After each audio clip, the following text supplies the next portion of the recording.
وَلَقَدْ جِئْتُمُونَا فُرَادًا، بے شک آج تم ہمارے پاس اکیلے آ گئے ہو نا، کما خلقناکم اول مرہ، جس طرح ہم نے تمہیں پہلی دفعہ پیدا کیا تھا.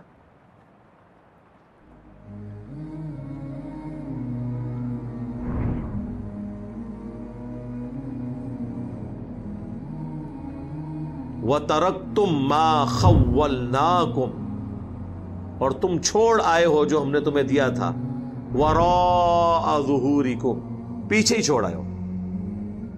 یعنی جس مال کے اوپر تمہارا تھا نا کہ یہ مال مجھے بچا لے گا، تو پیچھے چھوڑ آئے ہو نا. جو بخاری مسلم میں حدیث ہے، انسان کے 3 دوست ہیں، 2 باہر رہ جاتے ہیں، ایک ہی اندر جاتا ہے. اس کے اعمال قبر میں ساتھ جاتے ہیں اور مال اور رشتہ دار باہر رہ جاتے ہیں.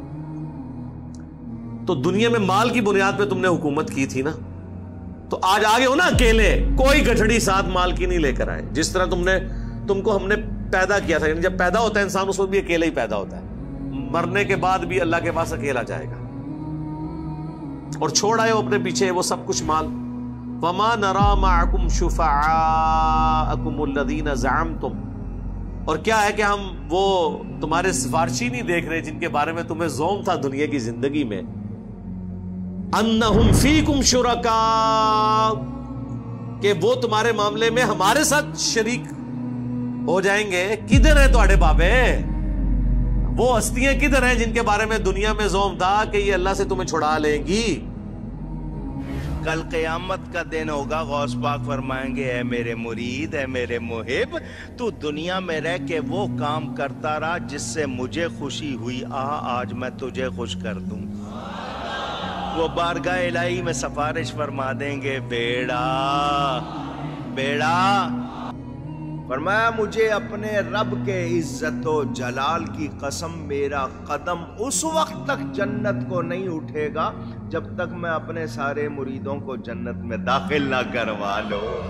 تو میں نے اپنے رب سے کہا پروردگارہ نسبت میری ہے، انہوں چھڑ دے. تو اللہ پاک نے فرمایا یہ گل بڑی لمبی ہے، میں وچوں حذف کر رہا ہوں. اللہ پاک نے ارشاد فرمایا فرشتیوں ہٹ جاؤ پیچھے. عبد القادر وچ پہ گئے.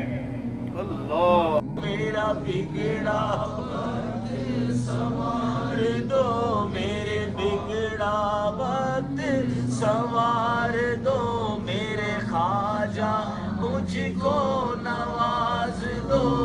اکیلے آئے ہو نا، کتنے تھے بزرگ؟ ظاہر ہے جی یہ تو سوال ہوگا نا کہ جب بزرگوں نے فرمایا تھا کہ ہمارا کوئی بھی مرید اس وقت تک ہم جنت میں داخل نہیں ہوں گے جب تک کہ اپنے سارے مریدوں کو جنت میں نہ لے جائیں، تو پھر اللہ تو پوچھے گا نا کہ بھئی ہاں کدھر جے توڑے پیر صاحب جن کے بارے میں تمہیں زوم تھا. اور وہ تو پھر سورہ الاحقاف میں آیا کہ وہ ہستیاں خود دشمن ہو جائیں گی ان کی. ہاں وہ کہیں گے کہ ہم نے تو کب ان کو کہا تھا، ہمیں تو پتہ بھی نہیں تھا یہ ہمیں پکار رہے ہیں. یہ تو ان ہستیوں کے لیے جو واقعی جینوئن ہستیاں تھیں، وہ تو انکار کریں گی. باقی جو ہے نا ہستیاں جو جعلی بنائی ہوئی تھی، وہ تو پہلے انشاءاللہ جہنم وچ پہنچے ہوں گے. وہ اگے نے ذرا اگے تک تلاش کرو گے لب جھڑ کے. تو لقد تقطع بینکم، بے شک ٹوٹ گئے تمہارے سارے رشتے، سارے وہ نظریات، وہ ساری آس اور امید ختم ہو گئی جن ہستیوں پہ تم کھڑے ہوئے تھے. وَضَلَّ عَنْكُمْ مَا كُنْتُمْ تَزْعُمُونَ، اور تمہارے ہاتھوں سے جاتی رہی وہ تمام باتیں جو تم دنیا میں دعویٰ کیا کرتے تھے. اس کو وہ اردو میں کہا جاتا ہے ہاتھوں کے طوطے اڑ جانا. ٹھیک ہے، طرح نکل جانا ایک دم بندے تھا، ایک ہو گیا.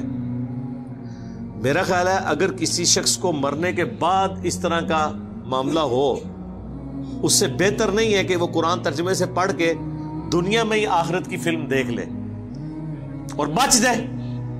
ٹھیک ہے، جس طرح یہاں بھی دنیا میں اگر کسی شخص کو ہم بتائیں کہ بھائی دیکھو یہ ویڈیو دیکھ لو سی سی ٹی وی کیمرے میں، کل ایک شخص یہاں سے گزر رہا تھا، گیٹ کراس کرتے ہوئے اس کا ہاتھ گیٹ کو لگ گیا، یہ گیٹ ارتھ ہوا ہوا ہے، وابڈا والوں کو ہم نے اطلاع کی ہوئی ہے لیکن ابھی تک یہ ٹھیک نہیں ہوا، یہ دیکھو اس کی لاش کل اٹھانی پڑی. کیا خیال ہے دنیا میں کسی کو یہ ویڈیو دکھائی جائے، وہ گیٹ وابڈا والے گارنٹی بھی دے دینا کہ اس میں کرنٹ نہیں ہے، لوگ کہیں گے جناب ایتھو تیسی گزرنے نہیں، کوئی دوسرا راہ دسو سانو.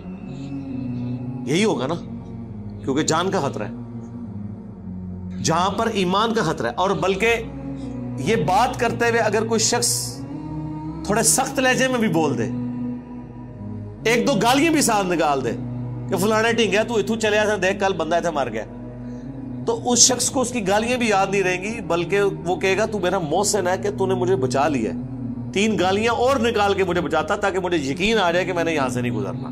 یہی ہے نا. لیکن دین کی بات آپ کسی بھی انداز میں ان کو کریں، گال بڑی سخت ہے. چلو جی یار گل کا انداز سخت ہے، گل تو ٹھیک ہے نا، نہیں گل بھی نہیں مننی، نہ منو، جاؤ چمڑ جاؤ جا کے. تو اللہ تبارک و تعالیٰ نے آخرت کی فلم پہلے ہی چلا دی ہے، یہ ہوگا، یہ رزلٹ نکلے گا. اسی لیے آپ دیکھیں جتنے لوگ دوسرے ملکوں میں بیٹھے ہوئے ہیں، پاکستان میں تو ان کے آباء و اجداد کو کبھی توفیق نہیں ہوئی قرآن پڑھنے کی.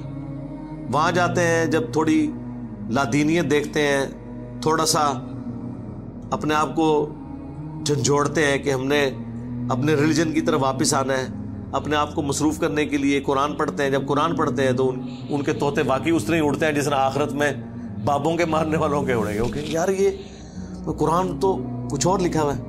ہمارے ایک قریبی دوست آفس کے، ان کے چچا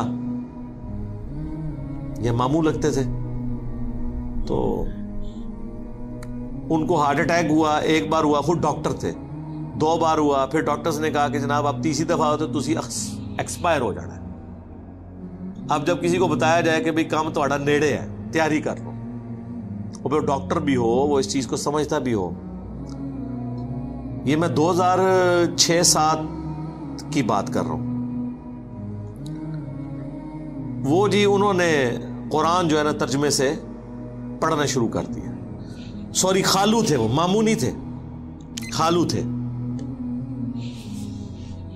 قرآن ترجمے سے پڑھا. احمد صاحب بریلوی صاحب کا ترجمہ.